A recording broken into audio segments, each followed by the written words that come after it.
So, Moses, we were talking about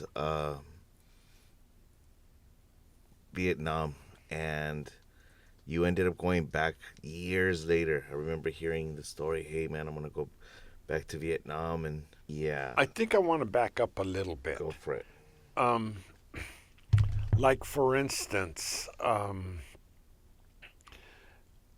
when I joined the military, I mean, when I was drafted into the military and sent, the first day they get all of us and they make a quick judgment about, okay, like if you look like a tough guy, they might just say, let's make him a Marine.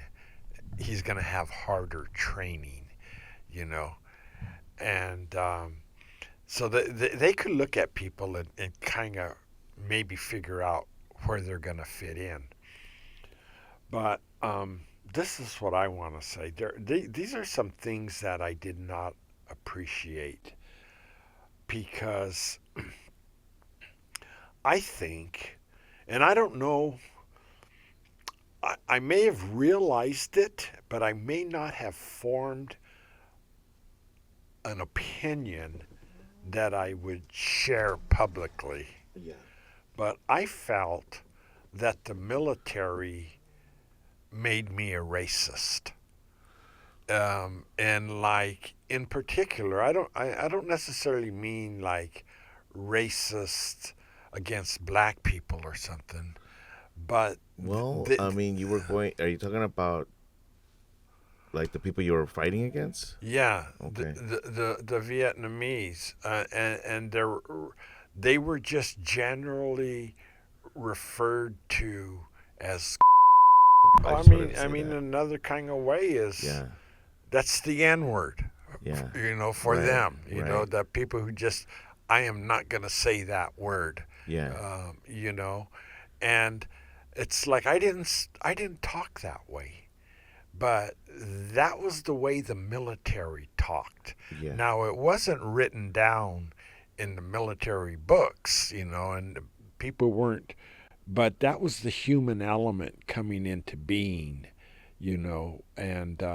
and the way you were trained like that. So there was things like that right off the top. And I've got another story like but I'm not to get away from this question Uh huh. that you're asking, but Uh huh. I want to give you this example. When I was drafted, a whole bunch of other guys from Ventura, my age, were drafted also. And we had to show up down at the bus depot over there on California Street. And was it different kinds of guys, or was it like, Yeah, yeah, it was all wow, working class for the most part. yeah, And guys who didn't know what they were getting into. yeah, Probably all of us didn't realize all of us are gonna. We got hair now of different lengths, and don't forget this is the '60s. People had long hair. But that evening, everybody was gonna have a butch haircut. wow, And people brought things like their guitars. uh huh, It's like we're not going over there to learn how to play guitar, man. And it's like send that thing home. yeah, People, we didn't know what we were getting into. All right, but this is a true story, man. And I mean, the background to this story is that the military made me hate the military. All right, yeah, and the war made me hate the war. It's like doing it, and something rubs against your fundamental, your soul, mm-hmm, and what you're made of. Okay, so we're on the bus. We meet over there on California Street where the old bus station used to be. uh huh, It's over there where that sushi bar is today. yeah, And the bus finally comes, and we fill up the bus. There was that many. of us. And so we get on the bus, and I don't know, maybe I was one of those guys who always went to the back of the class and sat. I didn't sit up front where I could be noticed and called on. Yeah. I just wanted to blend in and be in the back and let me watch whatever people are going through. Let me be the later person to have to do it. So I'm at the back of the bus, and we're all dressed the way like you and I are. We're civilians. We're wearing civilian clothes. That's not going to last long, because we're going to be inducted into the military. Yeah. But we're on the bus. We're sitting there, and this guy, the bus is parked in front of the induction center, and this military guy gets on, and he's dressed in his military uniform. And I mean, I don't know what rank he was. To me, he could have been Sergeant Rock or General Electric. I don't know who this guy was, Yeah. but his role was to tell us, prep us. Okay. That's another veteran coming in to listen in. Okay, all right. We're making space for him. He so was can- missed. Yeah. Part of the element. So I'm on the bus, and this guy who I said, like, I don't know who he is, but he's in uniform and we're not. Yeah. And his role is essentially to tell us what to expect today, Yeah. because we're brand new recruits. We don't know what's going to happen to us. Yeah. We didn't realize that. We're in LA right now. You were picked up in Ventura. You're over here at the induction center in LA right now.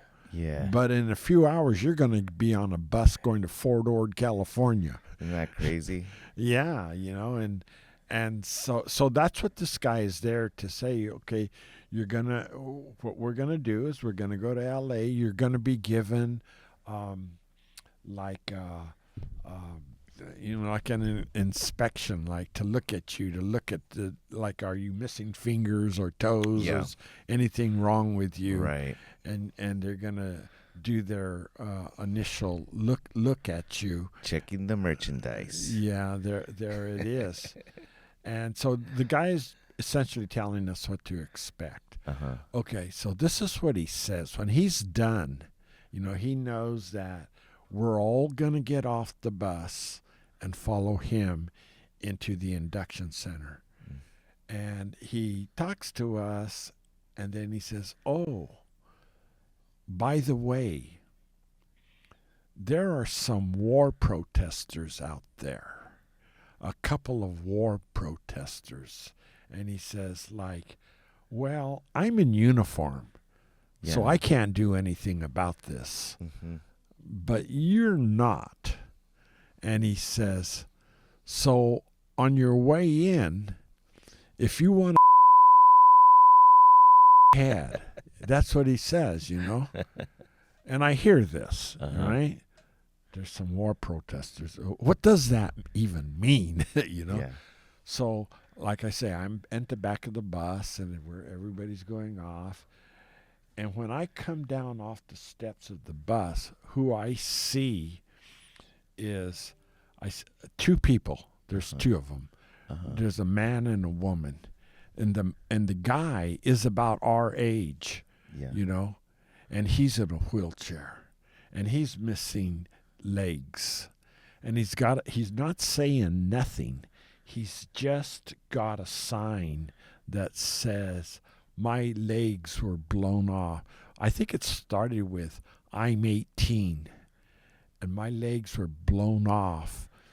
And it gave the location, I think maybe the date and the location in Vietnam, Yeah. which we never heard of.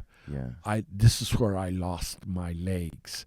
And then down at the bottom of his sign, it said, resist. Okay? And so on the other side of him is a woman standing, and she's wearing black, and she has the sign. She's not saying anything to us. Yeah. They let their signs, which were kind of similar. This woman says, I'm 18, I'm pregnant and I'm a widow. My husband was killed in Vietnam, and then the date and the place. And then it says resist. That's all. That's what the message that they wanted to convey to us. And it was a wake-up call. But I was thinking, now the guy says, if I want to pop one of them in the mouth, go ahead. And I'm thinking, do I want to pop this 18-year-old pregnant woman in the mouth? Do I want to pop this guy in a wheelchair with no legs in the mouth? But like the guy said it like that's a good idea. And like for us, none of us thought it was a good idea. But then the other thing was this. The next step we were going to take was inside the induction center. And when you physically take that step, you're in. And you've got this thing is like, I'm not on board for this. Yeah. And I don't want to do what they're suggesting I do, with all of my heart and soul. But I took that step. I went into the induction center and I was in. So from the very beginning, I did not like the military. And then what I told you about that night, we were calling people the K word, and that I've never used before. And it's like I thought I probably thought I don't like this, but I don't think I formed an opinion about who put that idea in my head. I couldn't today tell you this, and I've realized it a long time ago. Like this is what gets done to us, and they talk about breaking us down. That's what they wanted to do when they got us. They wanted to cut our hair off and break us down, and then remold us into like a fighting machine, into the person that we needed to be a soldier. That was part of what they asked of us. So you go into something like the military, and you're going to come up against things that just don't go with your flow in life. And so when I got over to Vietnam, I remember, going. It's a process, They take you to an induction kind of place where orientation is probably the better word because you're already inducted. But they want to orient you to Vietnam, because when you get off the plane, everybody will tell you they take that first breath of air and it's so hot. And it's almost like you got to Heat. that, and you kind of realize that death is in the air. Death is happening everywhere. You don't even see birds flying around. You don't see loose dogs or cats. This is a place is barren. That's the truth of it. Yeah. Because that's an issue now. That people got sick from that process, and I know the process very well.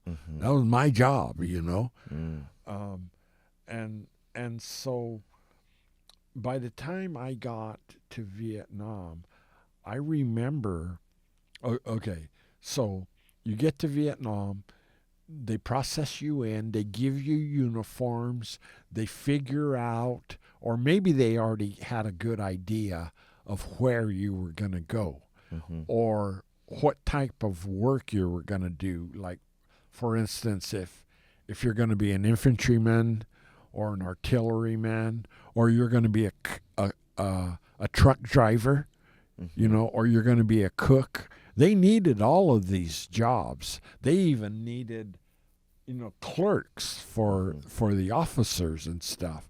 So it's kind of the luck of the draw there. The most unfortunate ones, I guess, would be the infantry guys who just like, you're going to be handed a rifle and you're going to walk most of the time here. This is going to be your job. And so they eventually find it takes them the good part of a week to figure out who you are and where they're going to send you to and where your unit is in the whole country. It's like, let's just say that Ventura was the induction, but they were going to send some of us to San Francisco and some of us to San Diego and, different places like that. Well, that's the same in Vietnam. They were going to send us, depending on what kind of training we had, to our unit. Yeah. And we're going to join our unit and we're going to do, what our unit is doing. And you're going to find out what war is all about. And as far as, and I tell you that because I want to tell you that I liked the Vietnamese people. Right. And that's what I'm saying about the military made us hate certain people. Mm-hmm. And I even said that they turned me into a racist because I didn't think that way. And so what do you do when you're at war and you realize that Projo doesn't have older brothers or a father? Like they're gone, they're dead, or they're forced into either the South Vietnamese army or maybe into the Viet Cong, But you didn't see like teenage boys, 16, 17 years. They got them quick. Yeah. You just did not see them in the villages, and you did not see men either. Yeah. But as far as that goes, and we didn't realize that for a long time, there were a lot of women fighters too, and so it was sort of like that for me. Just another thing that went against the person that I was. I didn't have the hatred that maybe I should have had or might have helped me or maybe they wanted me to have. I just didn't have it. Yeah. And so I was those are things that you learn to survive. In every situation, you got to learn to survive. Just an interesting thing that you had mentioned.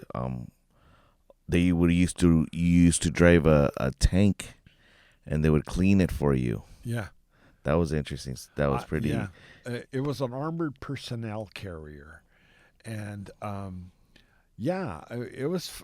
And we're in just nothing but dirt over there, and sand that comes up, and your vehicle's dirty quick. Yeah. So I would drive it over to the river and kind of drive into the river, not fully, but put some of the tracks in the river and let those kids just wash it.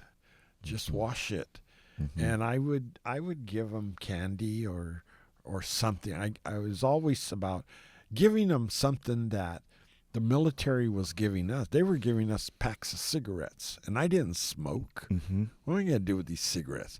Sometimes they even gave us beer. Yeah. So, I don't drink. What am I going to do with this beer? It's just like it's something to trade. Yeah. Either with another soldier who did smoke and drink, or to the Vietnamese, locals. Yeah. Because the Vietnamese wanted everything we didn't want or need anymore. They wanted everything. They would take military things and turn them into cooking utensils, and they would be cooking their food with something that we had powder in, explosive powder that we took out, and they would use the can to cook their foods in. Yeah, that's awesome. Everything. You gotta use things in every way. That they were that kind of people. Nothing was trash over there. Why did you decide to go back after so many years. That's kind of interesting too, because some people had such a bad experience over there, and I did too. Before I answer Hmm. that question, can I tell you about my first night in? Yeah, yeah, you could tell me that, and I'm just gonna say, I'm gonna just let people know. I mean, if it's kind of like, so it's the phrase crazy first night you have told me about. Did I tell Yeah, you? okay. So just letting folks know, yeah, it's a crazy story. So Okay, please share. so I get sent to my unit. It's an artillery unit. This is what I started with. I didn't do this the whole time because eventually I became a driver of the tanks that were there. Yeah. Um, but I was in an artillery unit, and my training was in artillery. So I catch up with my unit, and this is our first night. And First night there, like first night. first night Got it. with my On the job. unit doing on the job training, kind of like fighting the war. Hmm. All right, so this was what war was, and I realized it. Um, we had these big artillery pieces that could fire like 8 miles away.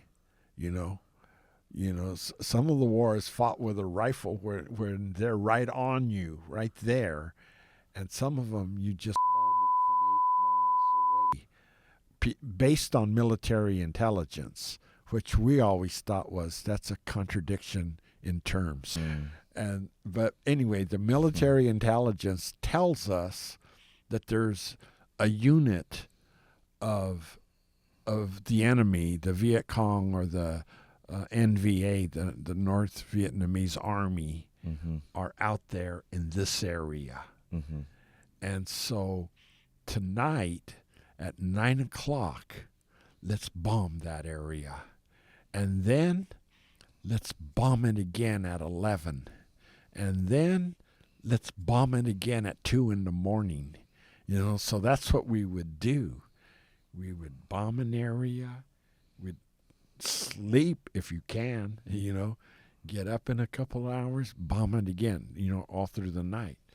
So we're doing that. And the sergeant, I even remember the guy's name, the sergeant's name. He says that we're going to bomb outside of this village, because outside in the perimeter of this village, the enemy are there. So we're going to bomb around the village. And we did. And it was tough, because the projectiles weighed 200 pounds. Mm. So it took two guys to put the artillery round in a tray with handles on both sides. Mm-hmm. And we were trained. I was trained to like use both hands, and there's somebody on the other side using both hands and taking that over to the artillery unit and hook it up, and they would just pull it up, shoot it into the cannon area there, and then fire it. Well, I realized this. Our training told us to use two hands, but out there in the real war, they were only using one hand.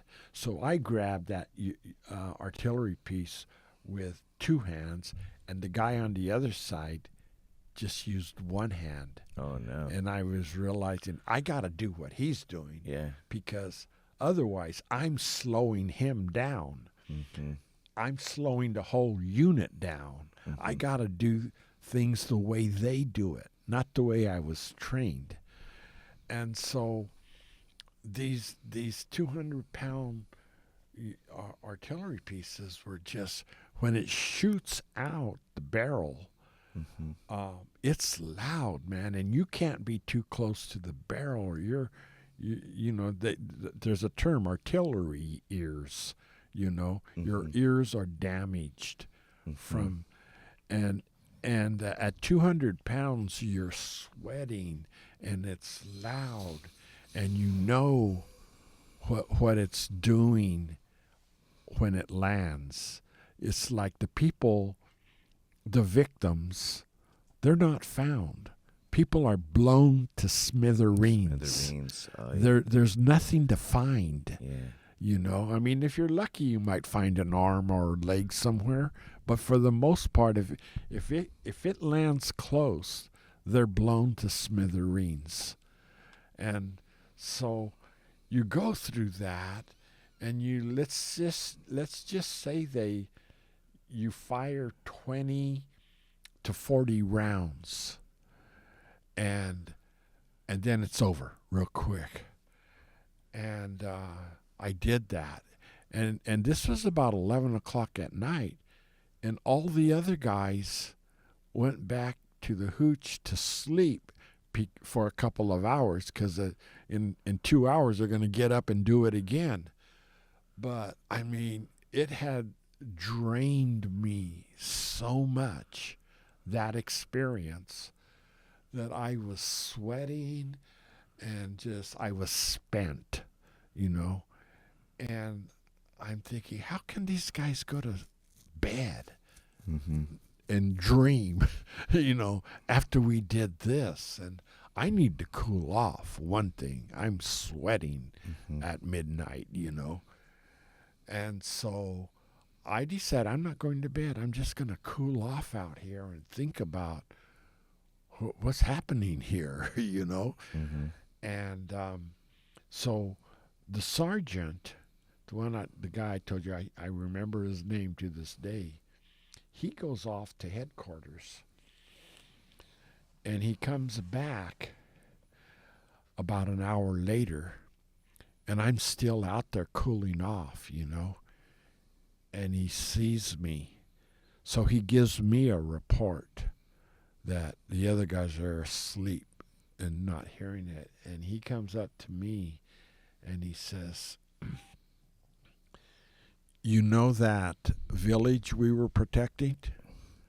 I go, "Yeah." He says, "We missed our target.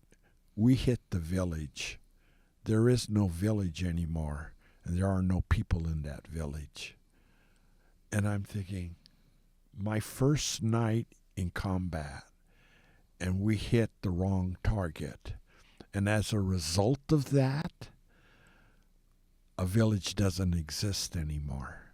And I just felt so bad. And then I told myself, get used to it. This is going to happen every night for the rest of your year that you're here. Welcome to the war. I just said, there's no getting around this of what we do. And, you talk about being helpless, you know. You talk about, who you are as a person and what you believe in, and also what you're doing.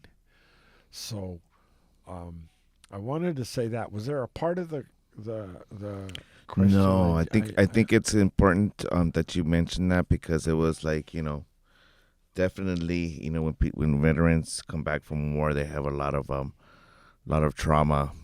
And then, first, thank you for sharing that, and thank you for everything you had to put up with. You decided to go back to Vietnam. That's right. And right. I mean, would you say that part of that was kind of like to have closure, to I don't know, to give back to the respect to the country that you went, and Yeah, there's a lot of things that you can ascribe to that type of thing. I know that there are veterans who have no desire to go back to Vietnam. You know, they hated everything about it. They hated the people, they hated the war. It just was not a good. It's something that they now want to forget in their lives. But I was one who felt that I loved the country. It was beautiful. I loved the people, you know. And I knew almost right away that at some point, maybe after the war, I want to go back.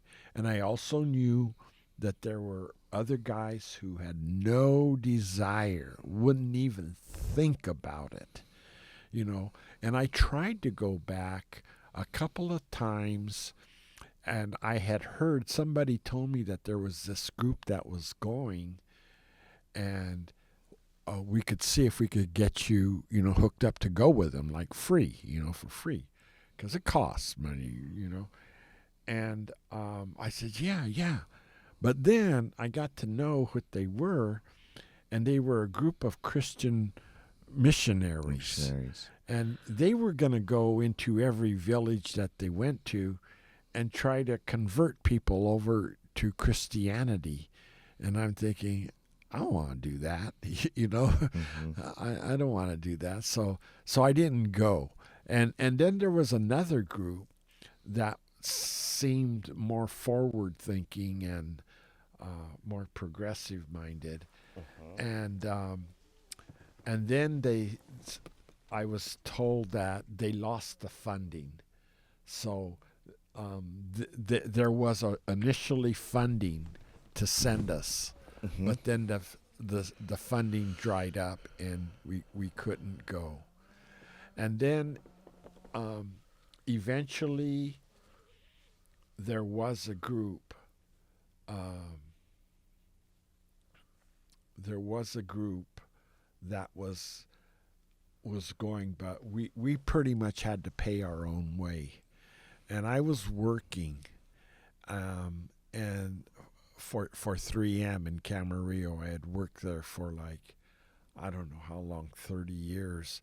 And the company was shutting down and moving away.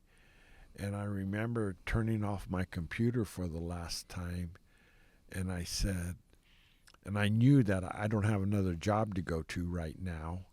And I'm going to get some money. They're going to pay us off some money. And I told myself, I'm going to Vietnam. Yeah. I wanted to go back. And so this was something that I carried with me for a long time after the war. I would say in my 20s, I had known in my mind I want to go back. And as my life went on, that desire just got more and more. But I understand the guys who didn't want to go back too. I understood that. But I wanted to go back. And I went back, and like what you were saying about why did you go back? And, um, I think it helped me with making peace with that whole experience that I went through. To make it happened, it happened to you. Like, regardless of what it is, we got to make peace with that, or something's going to haunt us all of our lives, and we're not going to live a good life. And so maybe that was part of it. But I think for myself, I think I was already on a healing path anyway. And I thought, maybe I'm going to meet that part of me that I left there. And I'm going to go back and meet that part of my spirit. But then I realized in the process is that part of me has to stay there. There's no going and meeting them and bring it home. That part of me had to stay in Vietnam. And so, but it was something like that, a spiritual meeting of an experience that you had. But, the natural thing to happen is let that spirit stay there. And, that's kind of how I look at it. And at first, I wanted to go with this guy who was a Vietnamese. Yeah. And I was even kind of willing to pay his way. But as I talked to him, he had family that was still in Vietnam. And when he got an opportunity to leave Vietnam and come to the United States, it's like you're siding with the enemy there. And his nobody else in his family did that. So I was working with this guy. I didn't know what he was carrying, you know, and he was carrying some kind of guilt that I'm going back to see my family that are still there. And I upon talking to him, I realized when he went back, he went to see his family and he stayed with his family. He didn't want to go out public, and maybe he thought, like, I'm branded. They're going to know that I left the country and my people and went to the United States. And then I thought, well, I don't want to go with a guy like that. I want a guy who could be a translator, and speak the language. But so I didn't go with him. And when my family had a family reunion, and I kind of announced that I'm going back to Vietnam. Yeah. I've got the money. I could finance it, and I want to do this. And my daughter immediately said, I want to go. And let's see. I think I was 30 years old. No, wait a minute. Maybe I was 60 years old, and she was 30 years old. And I knew that my daughter knew how to travel because she's traveled on her own. She went to Central America by herself. She was down there in Nicaragua, El Salvador, Costa Rica, Guatemala. She went down there by herself. And then she went to Peru by herself, and I knew she knew how to travel. Yeah. So I said, yeah, book the whole thing. I'll pay for it, but you Make book it happen. Make it happen. She made it happen, and we went to Japan too. We went to Vietnam. And I realized when she came back with there's a lot of people who could say, my father was in Vietnam, and he went back, and I went with him. It's like it's an experience. She gets to see the country. She doesn't get to see it in wartime, but she gets to see the country. She gets to see me reacting and how the Vietnamese react to us. And it's probably very healing, and I think it gives her an advantage, and that she's really glad that she was able to do that. And as far as that goes, if I had the resources, I'd go back again. Because I'm thinking about the guys who say, I have no desire. I would say, I understand that. I understand that completely. But if you could get yourself to the point that this could help you in your own healing, I would recommend you go. I would basically recommend veterans to go back, but I also understand if, like, nah, man, that's not for me. Yeah. We're all individuals, and we all respond to things differently.